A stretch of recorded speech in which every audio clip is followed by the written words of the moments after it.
Entonces nos vamos directo a Israel, 14 horas y 24 minutos ahí. Israel que tuvo una madrugada complicada, sobre todo en Tel Aviv. Ve que algunos decían, sobre todo los ciudadanos del norte o del sur desplazados de sus residencias, bueno, nos venimos al país de Tel Aviv, que aquí no pasa gran cosa. Bueno, parece que esto también cambia. En la madrugada, un dron que venía a través del Mediterráneo a baja altura, bueno, impactó sobre un edificio, pasó muy cerca del consulado norteamericano, el edificio a unos 100 metros, matando a una persona e hiriendo a 4. Dron proveniente del Yemen, de los hutíes, 2000 kilómetros, y cómo esta guerra moderna, bueno, ha cambiado muchas ecuaciones y permanentemente trae desafíos nuevos. Querido doctor Jonathan Meta, gracias por estar con nosotros como siempre. Hola Miki, gracias por invitarme. Johnny, comencemos por esto que es la crónica, obviamente me parece de lo más importante de esta madrugada. Sí, a ver, voy a aclarar nada más una cosa para actualizar la información. El Maguen David Adom me está hablando ya de 8 heridos, Mm. lo cual hace todavía todo esto más lamentable. Lo cierto es que se trata de un hecho completamente extraordinario, por muchas razones. Una de ellas porque fueron los hutíes los que atacaron a Israel. No estamos hablando de Hezbollah ni de Hamas. Tel Aviv fue una ciudad muy atacada durante el principio de la guerra. Yo diría que todos los días había por lo menos una o dos andanadas de cohetes, pero sin embargo nunca sucedió que Hezbollah, en esta guerra estoy hablando, ¿no?, haya tirado a Tel Aviv, y mucho menos que los hutíes tiren a Tel Aviv. Los hutíes estaban concentrándose prácticamente en Eilat, lo cual le daba a Israel la ficción, digámoslo así, de considerar que si bien se encontraba, como en su momento dijo Netanyahu, en una guerra de 7 frentes, los frentes se comportaban como compartimentos estancos. Hezbollah no avanzaba al ritmo de Hamas, nunca decidió hacerlo, y de hecho le permitía a Israel dividir lo que son las arenas, ¿no?, de combate. Aquí se dio por primera vez una situación en la cual los hutíes atacaron directamente a Tel Aviv. Entre paréntesis, la forma del ataque fue muy, muy sorprendente porque, deben haber comentado en tu programa también, no sonaron las sirenas. La razón por la cual no sonaron sirenas es porque se envió un dron que la tecnología pareciera ser un chiste lo que voy a decir, pero la tecnología es más primitiva que la tecnología que nosotros conocemos hasta hoy en día y vuela más lento y más bajo. Eso hace que los radares no los puedan tomar. No es algo nuevo esto, porque es algo que lo venimos viendo también ¿cómo se dice?, en el norte. Hezbollah ya utilizó estos drones. Obviamente no estoy diciendo nada nuevo con decir que Hezbollah y de hecho Irán, perdón, los hutíes reciben armas de Irán. No estoy descubriendo nada y lo deben haber comentado. Pero es interesante ver que aquel problema que teníamos en el norte y que era un problema muy limitado, como te digo antes, la guerra de compartimientos estancos, Israel va aprendiendo que una guerra total implicaría unir los diferentes frentes. Y ese es el gran problema de lo que tenemos desde la madrugada de hoy, porque vemos que Irán suministra las mismas armas a los hutíes y a Hezbollah, y que los hutíes ya no te dicen, bueno, yo voy contra Eilat y nada más. Y ese es el gran problema, más allá de obviamente tener que lamentar la muerte de una persona, más allá de, hay mucha gente hoy, los medios en Israel están llenos de gente gritando, pidiendo una guerra contra los hutíes, nada más que porque atacaron Tel Aviv, ¿no? Y yo voy a decir, los hutíes vienen atacando Eilat también, donde lamentablemente se encuentran los evacuados, o parte de ellos. Por lo tanto, es también horrible que ataquen, digamos, no solo Tel Aviv. Pero bueno, esto demuestra un nuevo paso, digamos, o un indicio de lo que podría ser una guerra total aquí en Israel. Johnny, no comenté demasiado porque estábamos arrancando respecto de la tecnología, ya que lo has mencionado de esta manera y sabemos que justamente, y vale la pena que la gente se entere, Irán es el gran proveedor de drones, incluso a Rusia, para que se entienda hasta dónde esa es una de sus tantas armas y las desarrolla. Y este dron viajó, de acuerdo a la información, durante 8 horas. Es un avioncito, por plantearlo de alguna manera, que lleva explosivos y que puede dañar, como ya se ha visto y hecho este desastre. Digo, estamos frente a desafíos muy complejos en términos militares también. Dijiste baja altura, velocidad relativamente baja, no es el misil, la cúpula de hierro no está para estos drones, más allá de que los Estados Unidos derribaron tres, entiendo, y este cuarto no, y este cuarto que pasó muy cerca del consulado norteamericano en Tel Aviv, digo, tal vez era el objetivo y finalmente, bueno, falló por 100 metros, pero más allá de esto nos muestra este desafío también desde lo militar. Sí, para explicarlo fácil, para que la gente se lo imagine en casa, es muy parecido a un dron que pueden comprar en cualquier tienda, pero imagínense que las alas están atadas directamente a un misil y eso tiene adentro material inflamable, por lo tanto, cuando choca contra algo directamente explota. El problema es que la carga explosiva es bastante importante y como vos decías, Estados Unidos derribó 3 drones y un misil balístico, no estamos hablando de, por lo tanto, insisto, esto fue un paso de los hutíes, no creo que haya sido un anuncio de algo que va a ser, digamos, que se va a hacer más seguido, pero sí creo que estamos hablando de un paso más de Irán para demostrar exactamente qué es lo que sería una guerra total. Acá hay que tener en cuenta una cuestión. Israel, desde que comenzó la guerra del 7 de octubre, está aprendiendo lo que, diría por las malas, aprendieron Arabia Saudita y Emiratos Árabes. Arabia Saudita y Emiratos Árabes pelearon contra Irán una guerra muy larga que se produjo en Yemen y Arabia Saudita y Emiratos Árabes estaban apoyando justamente al gobierno central, mientras que Irán estaba apoyando a los hutíes. Y ellos aprendieron durante mucho tiempo de guerra que justamente los hutíes son un enemigo extremo, que es decidido, es muy difícil de disuadir como enemigo. Y de hecho, si tenemos que aprender algo de los saudíes, ellos entendieron que los hutíes invierten mucho esfuerzo en lo que es la guerra psicológica. Por eso digo que no estamos hablando de necesariamente algo que va a pasar todos los días, sino pareciera ser más que es un aviso. Uh -huh. ¿eh?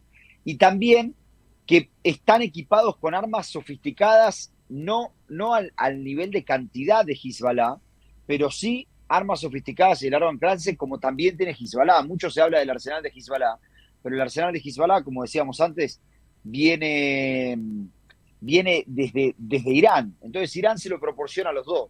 Uh -huh. El punto es que los hutíes ayudan a Irán a alcanzar sus objetivos, pero le permiten a Irán cierto, lo que se llama acá la posibilidad de negar el conocimiento de lo que están haciendo, ¿no? Uh -huh. Se llama la negación plausible en idioma de derecho. Y el punto es que Israel puede atacar los objetivos balísticos desde el aire, no es que no puede. Pero la gran pregunta es qué valor agregado le puede dar Israel a lo que ya está haciendo Occidente. Israel hoy está en un momento donde si decide continuar la guerra, y esto es una decisión completamente de Israel y de Netanyahu, de la cual seguramente vamos a hablar un ratito, tiene que entender que va a tener que dividir los recursos. Por eso digo que este paso dado por los hutíes muestra que ya no estamos en una, o que podríamos ir hacia una realidad, no quiero ser fatalista, digo, podríamos ir hacia una realidad en la cual la guerra ya no se maneja en compartimientos estancos. En el norte me ocupo del norte, en el sur me ocupo del sur y en el, no sé, el Mar Uh Rojo me -huh. ocuparé de los hutíes. A partir de ahora pareciera ser, o si es que esto se da, pareciera ser que sería una guerra más llena. Johnny, ¿se conoce la identidad del muerto? Sí se conoce, pero honestamente recién estaba buscando a ver si ya está permitido. la publicación y no lo encuentro, por lo tanto Ujú. no quiero por ahora decirlo. Bien. Bueno, ya que estamos con además un abogado que es especialista en mucho de lo que hace el derecho internacional, hoy justamente la Corte Internacional de Justicia va a dar una especie de fallo de lo que es una situación sobre Israel, no vinculante, pero que puede ser muy inflamable, así lo hemos publicado en nuestro portal.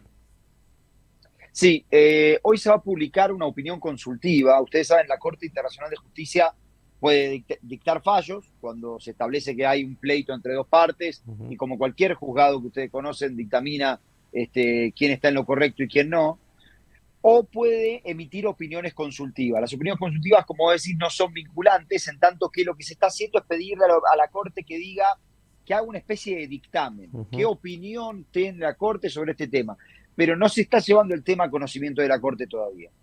Esta opinión consultiva que se va a emitir ahora a las 4 de la tarde de Israel, la decisión, creo que es 10 de la mañana en Argentina, justamente, y que lo van a poder ver todos en vivo por YouTube, porque la Corte transmite por YouTube sus lecturas de fallos o de opiniones consultivas, lo que decide es cuál es el estatus de Judea y Samaria, particularmente respecto de la situación de que Israel tiene una ocupación militar en Judea y Samaria, y si es que esto es legal o no es legal esta ocupación militar. Ahora, quiero explicar una cosita muy rápido. Israel reconoce que tiene una ocupación militar, Israel no lo niega eso. La posición oficial de Israel sobre este asunto es que hay una ocupación militar, que la ocupación es temporal y que esa ocupación se va a levantar en tanto las dos partes negocien la creación de un Estado palestino o lo que sea. Algo que pareciera ser que, entre paréntesis, se contradice con una resolución que saca ayer la Knesset diciendo no vamos a crear un Estado palestino. Por lo tanto, la pregunta siguiente que tendría que hacerse la Corte, que capaz que hoy responde, es ¿qué significa esto para Judea y Samaria? Si Israel reconoce que está ocupando militarmente estos territorios de manera temporal. Lo cierto es que la ocupación temporal empezó en el 67, por lo tanto, temporal, me hace acordar a cuando yo estudiaba Derecho Tributario en Argentina, que me hablaban de la Ley de Emergencia Económica, que creo que se promulgó por primera vez en el 2000, y me decían, bueno, y se prorroga, no se sabe hasta cuándo. Lo cierto es que lo que se espera que la Corte falle hoy, y nos vamos a entrar un par de horas, es lo siguiente. Punto uno, muy probablemente salga que la ocupación es ilegal y que Israel, con determinadas actividades, lo que hizo fue una anexión de facto disfrazada de iure, o sea, en el derecho la disfraza legalmente de ocupación militar temporal, pero en realidad es una anexión. Ahora, la pregunta es qué es lo que va a hacer la Corte con eso. La primera alternativa es que diga, esto es la situación y no diga más nada. Y ahí Israel tomaría eso como una victoria. La segunda opción es que inste a los países que son parte, miembros de la Corte, a que no cooperen con la ocupación ilegal, como ellos la van a llamar, y por lo tanto podría terminar imponiendo sanciones sobre Israel, estos países particularmente occidentales. Y la tercera opción, que Israel también vería como, digamos, un empate con sabor a victoria, es que la Corte diga, bueno, con esta opinión consultiva nos parece que son las Naciones Unidas, particularmente el Consejo de Seguridad, quien tiene que definir esta situación. Y ahí Israel esperaría que Estados Unidos vete una resolución. Pero quiero recordar, y con esto corto esta partecita, que esta semana viaja Netanyahu, el domingo a la noche, si no me equivoco, viaja Netanyahu para Estados Unidos, y dentro de las cosas que está haciendo Netanyahu es fijando una reunión con Trump. Por lo tanto, ante una movida que, por lo menos a mi criterio, es una falta de respeto hacia quien lo invita, particularmente estando tan cerca de las elecciones, me parece que eso puede llegar a ser, como se dice, salirle el tiro por la culata, porque después necesita de Biden y muy probablemente lo necesite en los próximos meses en el Consejo de Seguridad, vetando una resolución de estas. Quiero agregar nada más a este análisis que has hecho en la complejidad de lo que va a ser esta resolución. dos aspectos. Uno que has dicho, bueno, todo lo que son los territorios que se anexaron, todo lo que son los asentamientos diversos que ya son parte de esa realidad de Judea y Samaria. Y por otro lado está el tema más sensible, yo creo que es Jerusalén Este, que también está dentro de este análisis que van a realizar y que seguramente va a ser muy complicado. Sí, Jerusalén del Este está dentro de este análisis. El tema con Jerusalén del Este es distinto porque Israel lo anexó de facto, Ujú. también de iure, de hecho hay una ley que lo anexa, pero con Jerusalén del Este la situación es distinta Sí, porque porque el gobernador, son ciudadanos israelíes, finalmente aquellos que viven en Jerusalén tienen derechos y obligaciones, ¿no? exactamente, son ciudadanos israelíes, en Judea y Samaria solo el 5% lo son, lo Ujú, cual hace una gran diferencia, ujú. pero aparte el gobernador actual de Jerusalén, Moshe León, es una persona que se ocupó mucho de Jerusalén del Este. De hecho, los árabes lo apoyaron, muchos árabes apoyaron su reelección. Por lo tanto, ese frente muy probablemente esté más callado con lo que suceda hoy. Pero Judea y Samaria es un lugar que Europa y Estados Unidos vienen sancionando hace mucho tiempo, de manera muy sutil. Estados Unidos a los colonos, pero Judea y Samaria en Europa, por ejemplo, fue considerado hace mucho como un territorio no israelí. Y estoy hablando de cuestiones sutiles, porque nunca un país dijo de la Unión Europea que Judea y Samaria no es Israel. Pero, por ejemplo, la importación de vinos, si no me equivoco, esto es una resolución de la Unión Europea mira, si no me equivoco, es de antes de la guerra, de julio o junio del año pasado. Los vinos que vienen de allí tienen que decir producido en los territorios de Judea y Samaria, no en Ujú, Israel. ujú. Bien, el doctor Meta, que además de periodista tiene esta formación legal y nos permite tener un contexto de lo que hoy seguramente será esta resolución. Johnny, nos quedan 2, 3 minutitos. ¿Qué tema quisieras agregar como para cerrar hoy? Mira, lo que quiero decir es lo siguiente, si tenemos 2 minutos, me parece que Israel estuvo la semana pasada, capaz, lo más cerca que se estuvo desde que comenzó la guerra de un acuerdo. Y realmente la decisión de Israel, la decisión que toma Israel es esperar. No se sabe muy bien a qué. Hay un informe de inteligencia egipcio que está diciendo que Netanyahu decidió ya, tomó la decisión de que esta guerra dure todo 2024, apostando a que Trump va a ser electo en 2025. O sea, va a ser electo en 2024 y va a asumir la presidencia en 2025. Me parece que primero la apuesta es un poco apresurada. Trump y su vicepresidente Vance se dedicaron mucho a decir que Israel tiene que terminar la guerra rápido, lo cual quien quiere entender que eso significa que nos van a permitir usar bombas de 1 tonelada puede entenderlo, pero no lo dicen, no dicen cómo. De hecho, ahora están instando a que Israel termine la guerra antes de que ellos entren a la administración, porque obviamente nadie quiere esta papa caliente. Pero lo que sí voy a decir es que confirmó Netanyahu que tomó la decisión de esperar, porque él dijo una frase horrible, horrible, que me tiene, cada vez que la digo me da asco, diciendo que los secuestrados puede ser que sufran, pero no se están muriendo. Yo nada más quiero recordar que en enero, perdón, murieron 4 secuestrados, que en diciembre, el 1 de diciembre, Israel cuando recibió la última lista de Hamas del acuerdo que sí se hizo, que recibió 8 en vez de 10, porque jamás estaba mintiendo, y no voy a defender acá, obviamente, es una organización terrorista y juega una guerra psicológica. Pero por la decisión de que faltaban 2, decidimos frenar ese acuerdo y esas 4 personas hubieran estado en casa. Y murieron en enero. Muchas personas, muchos secuestrados murieron desde enero, desde diciembre, que fue la última posibilidad de tener un acuerdo. Y me parece que la decisión que está tomando Israel es una decisión lamentable, es una decisión que está siguiendo a los sectores más radicales que están pidiendo una venganza, y me parece que se olvidan solamente de una cosita, y con esto termino. Que algo esté justificado no significa que esté bien. Y está justificado que Israel haga lo que hace en Gaza, pero eso no significa que esté bien. Hay ciudadanos nuestros que están todavía en Gaza y que no deberían estar más. el 7 de octubre no pasó porque se liberaron terroristas en el acuerdo de Gilad Shalit. El 7 de octubre pasó porque falló la seguridad, porque falló la inteligencia, porque falló el ejército, porque falló la política que decidió financiar a Hamas.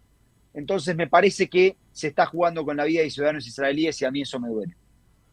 Señores, le pone la firma el doctor Jonathan Meta, abogado, periodista, lo tenemos todos los días aquí con nosotros en las noticias en español de CAN.